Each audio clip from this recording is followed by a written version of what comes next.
So hello guys, welcome back to our channel और welcome to my channel.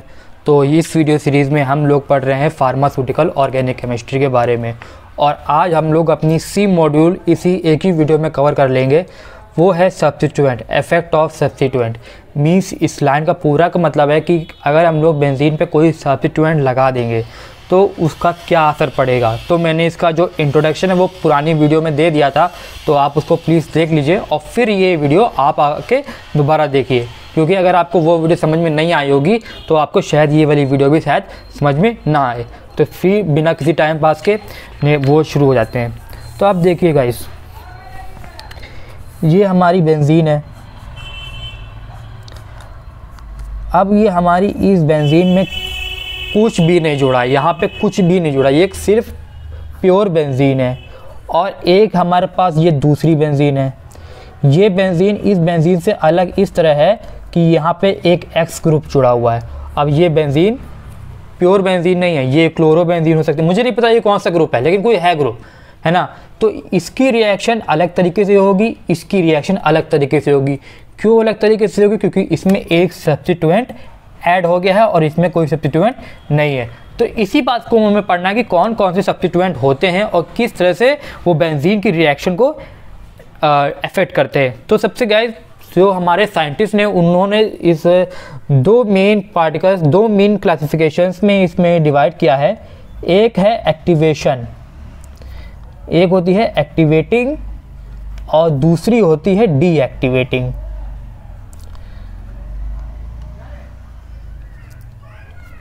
तो एक होती है अपनी एक्टिवेटिंग और होती है डीएक्टिवेटिंग। तो मैं गाइस थोड़ा सा बता दूं कि एक्टिवेटिंग और डीएक्टिवेटिंग होता क्या है। तो गाइस मैं पुरानी वीडियो में बता चुका हूं कि बेंजीन एक इलेक्ट्रॉन रिच मॉलिक्यूल है।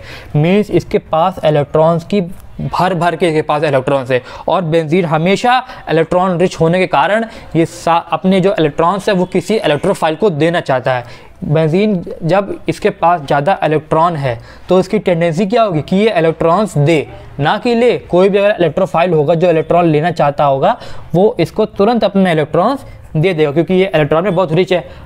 अब इसकी रिएक्टिविटी किस वजह से? क्योंकि ये इलेक्ट्रॉन रिच है। इस इलेक्ट्रॉन रिचनेस के कारण ही तो ये बहुत ज़्यादा वो जल्दी रिएक्ट करती है। अगर मान लीजिए कि इसमें इलेक्ट्रॉन रिच था ही नहीं, अगर ये सिर्फ इसके पास बहुत कम इलेक्ट्रॉन होते तो क्या ये रिएक्शन देती? नहीं देती। क्योंकि ये इलेक्ट्रॉन रिच है, इसके पास इलेक्ट्रॉन्स की भरपूर है, तो इसलिए ये रिएक्शन दे रही है। तो एक्टिवेटिंग एजेंट्स हमारे वो होते हैं जो इलेक्ट्रॉन की रिचनेस को और बढ़ाएं, मीन्स इसको एक्टिवेट कर दे। कोई मैंने ग्रुप डाल दिया इधर X, अब ये X कर क्या रहा है? ये तो इलेक्ट्रॉन रिच है ही अपना बेंजीन, इस पर हमने ये और इस पर इलेक्ट्रॉन दे रहा है। मीन्स देखिए, ये तो अपने आप में रिच है, ये X और उसको इलेक्ट्रॉन दे रहा है, तो ये और जल्दी रिएक्ट करेगी, और जल्दी रिएक्ट करेगी तो और जल्दी इसके जो रिएक्शंस होंगे इनके प्रोडक्ट्स बनेंगे। तो इसीलिए इनका नाम है एक्टिवेटिंग एजेंट। मीन्स ये बेंजीन को एक्टिवेट कर देते हैं, है ना। और अब दूसरी बात का डीएक्टिवेटिंग की। तो डीएक्टिवेटिंग क्या होते हैं? एक्टिवेटिंग का जस्ट उल्टा। एक्टिवेटिंग एजेंट्स इलेक्ट्रॉन्स देते हैं बेंजीन को, डीएक्टिवेटिंग इससे इलेक्ट्रॉन ले लेते हैं, उल्टा। तो बेंजीन हमारी इलेक्ट्रॉन रिच थी, बहुत सारे उसके पास इलेक्ट्रॉन थे। डीएक्टिवेटिंग एजेंट में वो सारे इलेक्ट्रॉन ले लिए। अब भाई क्या बताइए, इसके साथ अब इलेक्ट्रोफाइल रिएक्ट कर पाएगा? अगर कर भी देगा तो बहुत कम करेगा, बहुत ही इनसफिशिएंट तरीके से करेगा, क्योंकि भाई ज़्यादा तक तो इलेक्ट्रॉन्स इसने ले लिए हैं। अब बेचारा जब इसके पास इलेक्ट्रॉन देने को बचे ही नहीं है, सारे तो इलेक्ट्रॉन ये X ने ले लिए, अब बेचारा इसके पास तो इलेक्ट्रॉन देने के लिए बचा ही नहीं है, तो ये रिएक्ट कैसे करेगा? तो इन्हीं को कहते हैं डीएक्टिवेटिंग एजेंट, जो मतलब कि एक्टिवेशन को बंद करके उसको डीएक्टिव कर दे। तो ये आपके दो मेन क्राइटेरिया है। तो इनकी डेफिनेशन क्या होगी? एक्टिवेटिंग एजेंट क्या होते हैं? एक्टिवेट कर देते हैं इलेक्ट्रॉन डेंसिटी। ऐसे मैं लिख देता हूँ, जो एक्टिवेटिंग एजेंट होते हैं वो इलेक्ट्रॉन डेंसिटी को इंक्रीज करते हैं, और डीएक्टिवेटिंग एजेंट्स होते हैं वो इलेक्ट्रॉन की डेंसिटी को कम करते हैं। एक्टिवेटिंग बढ़ाते हैं और डीएक्टिवेटिंग कम करते हैं। अब देखिए, अब हम लोग को पढ़ना है कि किस तरह से ये इलेक्ट्रॉन काम करते हैं। तो देखिए, अगर हमारे पास ये बेंजीन है, तो अगर हमारे पास ये बेंजीन है तो आप ध्यान से देखिए कि यहाँ पे हमने कोई ग्रुप लगा दिया, मान लीजिए X, मैंने कोई भी ग्रुप लगा दिया, तो मैं सर्कल बना देता हूँ। तो हमने यहाँ पे कोई भी ग्रुप लगा दिया। अब देखिए गाइस, तीन पॉसिबिलिटीज़ हैं। मुझे नहीं पता ये ग्रुप इलेक्ट्रॉन विड्रॉइंग है या इलेक्ट्रॉन डोनेटिंग है या ये ग्रुप एक्टिवेटिंग है या डीएक्टिवेटिंग, मुझे कुछ नहीं पता इसके बारे में। मुझे बस पता है कि इसके ऊपर ये जो ग्रुप है लगा हुआ है। अब मैंने कोई इसको इलेक्ट्रोफाइल दिया, मैंने इसको कोई इलेक्ट्रोफाइल दिया, तो 3 प्रोडक्ट्स बन सकते हैं गाइस। 3 देखिए ऐसे बनते हैं, या तो इस तरह से बन जाएगा कि ये X है तो E आके यहाँ जुड़ जाए, एक तो ये प्रोडक्ट बन गया अपना, ठीक। दूसरा प्रोडक्ट क्या बन सकता है अपना, ये बेंजीन थी,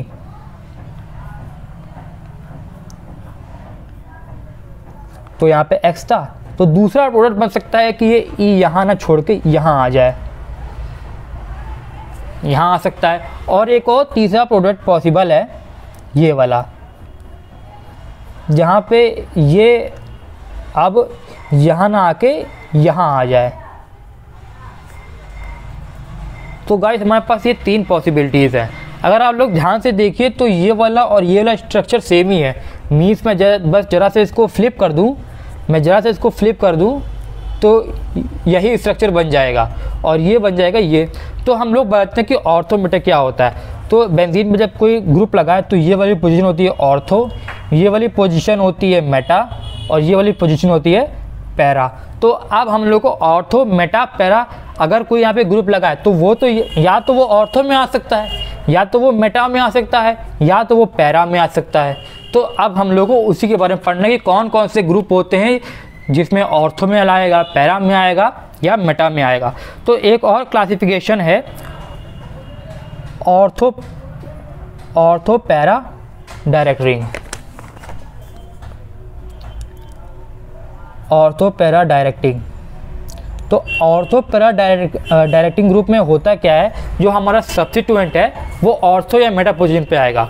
अभी मैं आपको इसके ऑर्थो मेटा के अभी बहुत सारे मैं एग्जांपल दे दूंगा, लेकिन अगर आप एक सिंपल समझिए तो OH जो होता है वो ऑर्थो मेटा डायरेक्टिंग होता है। अब देखिए होता क्या है, ये बहुत ही इंपॉर्टेंट है, तो प्लीज़ इसको ध्यान से देखिए।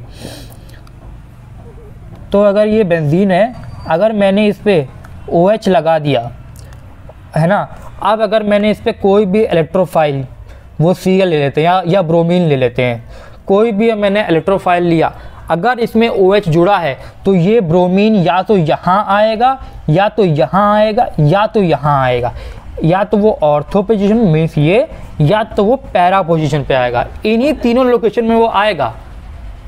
ऐसे ही ग्रुप जो ऑर्थो या पैरा में अपने जो सब्स्टिट्यूएंट को ऐड करवाते हैं उन्हें कहते हैं ortho para directing. Means ortho para वो डायरेक्टिंग मीन्स उसको, उस इलेक्ट्रोफाइल को, ये जो मेरा इलेक्ट्रोफाइल है इसको इन्हीं तीनों लोकेशन में ये प्लेस करवा रहा है। तो देखिए अब आप कह सकते हैं कि यहाँ मेटा में भी तो ये जुड़ सकता है ब्रोमीन, तो मेरा जवाब है हाँ, ये मेटा में जुड़ सकता है। लेकिन वो प्रोडक्ट इतना कम होता है जो मेजर प्रोडक्ट होता है, जो मेजर, हम लोग हमेशा मेजर प्रोडक्ट की बात करते हैं तो वो ऑर्थो पैरा पे ही होता है। मेटा में इतना कम प्रोडक्ट बनता है कि हम लोग उसको इग्नोर कर देते हैं। अगर कोई प्रोडक्ट, जैसे ऑर्गेनिक केमिस्ट्री में कई सारे मॉलिक्यूल्स बनते हैं, जो आप रिएक्शंस पढ़ते हैं उसमें सिर्फ वही मॉलिक्यूल नहीं पढ़ते, बाकी मॉलिक्यूल भी बनते हैं, लेकिन उनकी क्वांटिटी इतनी कम होती है कि हम लोग उसको इग्नोर कर देते हैं और ध्यान देते हैं सिर्फ मेजर वाले को। तो वही बात यहाँ भी हुई है कि हम लोग ध्यान देंगे सिर्फ मेजर वाले पे, तो OH जो OH ग्रुप लगेगा तो या तो वो ऑर्थो में आएगा या पैरा में आएगा। अब देखते हैं क्यों, ऐसा क्या मैकेनिज्म है जिसकी वजह से ये चीज़ जो है हो रही है। तो इसको ध्यान से देखिए, मैं अभी OH का ही एग्जांपल ले रहा हूँ। मैं अभी आपको वीडियो के एंड में पूरा बता दूंगा कि ऑर्थो पैरा डायरेक्टिंग कौन कौन से ग्रुप होते हैं, वो तो फिर आपको याद करना पड़ेगा। अभी आपको ज़रूरत है इसकी मैकेनिज्म समझने के लिए, तो वहाँ पे ध्यान दीजिए। तो ये है हमारी गाइस बेंजीन और इस पर जुड़ा हुआ है OH ग्रुप। जब बेंजीन पे OH ग्रुप जुड़ा होता है तो उसे कहते हैं फिनॉल, ठीक है। तो अब आपको पता है कि इलेक्ट्रॉन मीन्स ऑक्सीजन के ऊपर ये लोन पेयर्स हैं। अब बेंजीन में क्या प्रॉपर्टी होती है, सबसे वो पॉपुलर प्रॉपर्टी होती है रेजोनेंस की। तो बेंजीन रेजोनेंस करने में 1 नंबर है, तो यहीं पे आपको बेंजीन की रेजोनेंस करा देते हैं। तो ये जो इलेक्ट्रॉन पेयर है ये यहाँ पे शिफ्ट हो जाएगा, और ये जो बॉन्ड है पाई बॉन्ड ये यहाँ शिफ्ट हो जाएगा इस कोने में। तो क्या बनेगा, देखिए ये है O के ऊपर पॉजिटिव चार्ज आ जाएगा, क्योंकि यहाँ से तो इलेक्ट्रॉन गए हैं और ये यहाँ पे इलेक्ट्रॉन पेयर आए तो यहाँ पे डबल बॉन्ड हो जाएगा, डबल बॉन्ड हो गया। ये जो बॉन्ड था इसके इलेक्ट्रॉन्स यहाँ आए तो यहाँ पे एक माइनस चार्ज हो जाएगा। अब ध्यान से देखिएगा, ये माइनस चार्ज हो गया, ये तो अपने बॉन्ड है ही। फिर अब क्या होगा, ये वाला बॉन्ड जो है इधर शिफ्ट होगा और ये वाला जो माइनस चार्ज है वो बॉन्ड बना लेगा इस तरफ, तो ये बन गया। तो यहाँ पे माइनस चार्ज आ गया और यहाँ भी इसने बॉन्ड बनाए थे तो यहाँ पे बॉन्ड बना लिया। ये अभी O+ है ही, अभी यहाँ पे कुछ नहीं करेंगे। फिर अब क्या होगा कि अब ये जो नेगेटिव चार्ज है वो अब यहाँ आ जाएगा और ये जो बॉन्ड है वो यहाँ आ जाएगा। तो क्या होगा, आप देखिए, ये बॉन्ड था तो ये यहाँ आ गया, तो ये यहाँ बॉन्ड लग गया और ये यहाँ आ गया तो यहाँ नेगेटिव चार्ज आ गया और ये आ गया OH+। अब आप इन तीनों को ध्यान से देखिए तो आपके ये 3 रेजोनेटिंग स्ट्रक्चर्स बन चुके हैं। ये मैंने पुरानी वाली वीडियोस में भी समझाया था तो इसमें भी समझा देता हूँ कि इस तरह से ये 3, एक ये स्ट्रक्चर है, एक ये स्ट्रक्चर है और एक ये स्ट्रक्चर है। तो ये आपके 3 रेजोनेटिंग स्ट्रक्चर बने। अब अगर आप ध्यान से देखिए तो यहाँ पे किधर इलेक्ट्रॉन जो यहाँ पे नेगेटिव चार्ज है वो कहाँ आया है, इस जगह आया है ऑर्थो पोजीशन पे। तो इसमें लिख दिया मैंने कि ऑर्थो पोजीशन पे इधर आया था, ऑर्थो, यहाँ पे तो ऑर्थो में आया था। यहाँ लेके कहाँ पे इलेक्ट्रॉन आया है, तो माइनस चार्ज है वो पैरा पोजीशन पे है। ये है ऑर्थो, ये है मेटा, ये है पैरा, तो पैरा पोजीशन पे यहाँ पे आया है। और देखिए ये वाले कंपाउंड में देखिए तो यहाँ पे भी ऑर्थो पोजीशन में आया है माइनस चार्ज, तो यहाँ भी हमारा ऑर्थो पोजीशन पे चार्ज आया। तो अब हम लोग इस तीनों स्ट्रक्चर में देख सकते हैं कि मेटा मीन्स ये पोजीशन में कोई चार्ज आया ही नहीं है, मेटा में कोई चार्ज आया ही नहीं है, आया तो सिर्फ है ऑर्थो में, पैरा में और फिर ऑर्थो में। तो ऐसे ग्रुप जहाँ पे जो इलेक्ट्रॉन डेंसिटी है वो ऑर्थो या पैरा पोजीशन पे हो जाती है उन्हें कहते हैं हम लोग ortho para directing, means ortho में आए और पैरा में आए। तो जो ग्रुप जैसे OH हो गया, अभी बहुत सारे ग्रुप होंगे, तो वो ग्रुप जो ऑर्थो में देख सकते हैं कि आप इसका रेजोनेंस बना के कि यहाँ पे सिर्फ ऑर्थो में आया है इलेक्ट्रॉन डेंसिटी और पैरा में आया है, मेटा में कुछ भी नहीं आया, तो इन्हें कहते हैं ऑर्थो पैरा डायरेक्टिंग। अब हम लोग पढ़ेंगे इसका उल्टा, अब हम लोग पढ़ेंगे मेटा डायरेक्टिंग। मीन्स हम लोगों ने ये तो पढ़ लिया कि भाई यहाँ पे ऑर्थो में पोजीशन पे, यहाँ पे ऑर्थो पैरा पे आ रहा है, लेकिन कुछ अपने कंपाउंड्स होते हैं, ऐसे होते हैं जो मेटा पे इलेक्ट्रॉन डेंसिटी लेके आते हैं और पैरा ऑर्थो पे नहीं लेके आते हैं। तो अब हम लोग उसके बारे में बात करते हैं। सो गाइस, ऑर्थो पैरा समझने के बाद अब हम लोग की बारी है मेटा डायरेक्टिंग समझने की। तो आपको तो ये तो समझ में आ गया होगा, क्योंकि रेजोनेंस जब हम लोग बनाते हैं तो इलेक्ट्रॉन डेंसिटी यहाँ पे माइनस चार्ज या तो ऑर्थो में आता है या पैरा में आता है या फिर ऑर्थो में आता है। मेटा में मीन्स यहाँ पे कोई चार्ज नहीं आता है। अब देखिए कि होगा क्या, चलो ये तो आपके हो गए एक्टिवेटिंग एजेंट। अब मैंने यहाँ पे कोई डीएक्टिवेटिंग एजेंट लगा दिया। डीएक्टिवेटिंग एजेंट मैंने यहाँ बताया था जैसे कि CN है, या मैंने यहाँ भी बताया था कि डीएक्टिवेटिंग एजेंट होते हैं COH NH2 तो CN। तो वही CN का एग्जांपल लेते हैं। अब यहाँ पे बेंजीन में मैंने ली,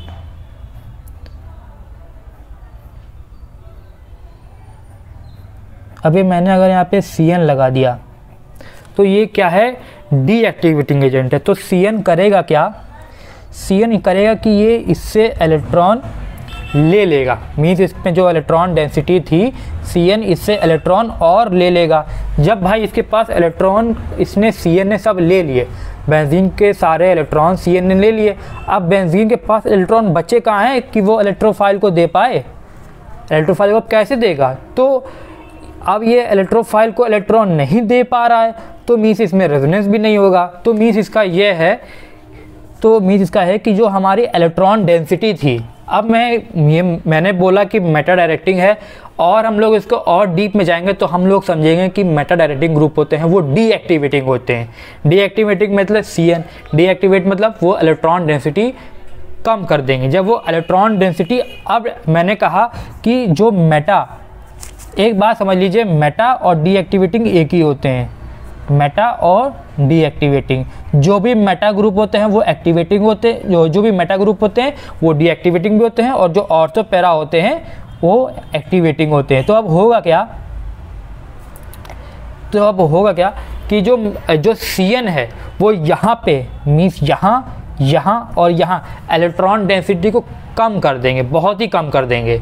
मीन्स यहाँ पे जो इलेक्ट्रॉन जो माइनस चार्ज है वो बहुत कम आएगा। तो अब अगर इलेक्ट्रोफाइल के पास जगह कौन सी बची, खाली यही 2 जगह बची। अब बेचारा इलेक्ट्रोफाइल यहीं तो आ सकता है, और यहाँ कैसे आ सकता है, क्योंकि यहाँ पे तो इलेक्ट्रॉन डेंसिटी कम हो गई है। यहाँ पे अट्रैक्शन पॉजिटिव और माइनस का होगा ही नहीं। जब वो अट्रैक्शन होगा ही नहीं तो ये रिएक्शन ही नहीं होगी। तो बस अब रिएक्शन यहाँ नहीं, अब यहाँ हो जाएगी। तो अब ये जो CN में जो मैंने इलेक्ट्रोफाइल लगाया है वो अब यहाँ आ जाएगा, और ये अपनी ये, तो ये हो गया Meta directing group. Meta directing group मतलब कि अगर मैंने यहाँ पे कोई मेटा डायरेक्टिंग ग्रुप लगा दिया तो आप वो समझ जाइए कि ये जो मेटा वो डायरेक्टिंग ग्रुप है, कोई भी इलेक्ट्रोफाइल आएगा तो वो मेटा पोजीशन पर ही जाएगा। तो एक गाइस, अगर आपको थोड़ा कंफ्यूजन हो चुका होगा आपको कि मेटा डायरेक्टिंग क्या है, तो मैं फिर से एक बार सिंपली इसे रिवील कर देता हूँ। तो गाइस, हमारे पास जो इफेक्ट है सब्स्टिट्यूएंट में, उसमें 2 इफेक्ट होते हैं। एक्टिवेटिंग एजेंट मीन्स जो इलेक्ट्रॉन डेंसिटी को बढ़ाएं, इलेक्ट्रॉन डेंसिटी को बढ़ाएगा तो बेंजीन और जल्दी रिएक्ट करेगी। डीएक्टिवेटिंग एजेंट्स वो होते हैं जो इलेक्ट्रॉन डेंसिटी को कम करेंगे। जब वो इलेक्ट्रॉन डेंसिटी कम करेंगे तो अब इलेक्ट्रॉन, बेंजीन के पास इलेक्ट्रॉन है ही नहीं, तो जब वो है ही नहीं उसके पास तो देख कैसे। तो यहाँ पे कुछ एग्जाम्पल बता देते हैं। जैसे कि अगर मैं एग्जाम्पल आपको बार बताऊंगा, अब मैं आता हूँ ऑर्थो पैरा डायरेक्टिंग। तो ऑर्थो पैरा डायरेक्टिंग ग्रुप वो होते हैं जो ऑर्थो मीन्स कोई भी वहाँ पे ग्रुप लगा है तो वो या तो ऑर्थो पे आएगा, है ना, या तो वो ऑर्थो में आएगा या पैरा में आएगा। ठीक है, यहाँ पे मेटा में नहीं आएगा, तो इसीलिए इसका नाम है ऑर्थो पैरा। मीन्स ये ऑर्थो पे ही देगा या पैरा पे ही देगा। अब थोड़े से इसके एग्जाम्पल दे लेते हैं ऑर्थो पैरा डायरेक्टिंग ग्रुप क्या होते हैं। सबसे पहले तो होता है फिनॉल आपका, फिर होता है आपका NH2, फिर आपका O भी होता है, और आपका ईस्टर भी होता है।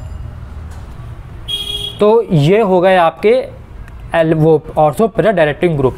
यहाँ पे वो इलेक्ट्रॉन मेटा डायरेक्टिंग ग्रुप की बात कर लें तो आपके ये सब होते हैं halogen, COH एल्डेहाइड, COR ketone, NH+, NR3, NO2, ये जो होते हैं मेटा डायरेक्टिंग होते हैं। तो ये मीन्स जब भी आपको जब भी बेंजीन में जुड़ेंगे तो ये मेटा पोजीशन पर ही इलेक्ट्रोफाइल को लाएंगे और ऑर्थो वाले ऑर्थो पोजीशन पर ही मेटा डायरेक्टिंग को लाएंगे।